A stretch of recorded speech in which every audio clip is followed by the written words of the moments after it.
गुरुदैव दत्त. म्लेंछ्या राजाचा सुज्ञपणा.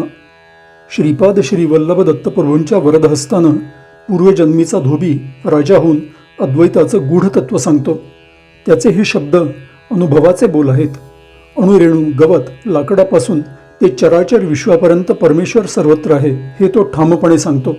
स्थावर जंगम अशी संपूर्ण सृष्टी ईश्वराचीच असून देखील मानवी तर्कांमुळे भिन्नता दिसते.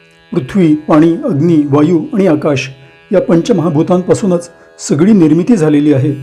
कुंभार जसा एकाच मातीपासून अनेक भांडी तयार करतो, तसंच परमात्मा एक असूनही नाना रूपांनी प्रकट होतो. गायी अनेक असूनही दूध एकच असतं. सोनं एकच असून त्यापासून अनेक दागिने घडतात.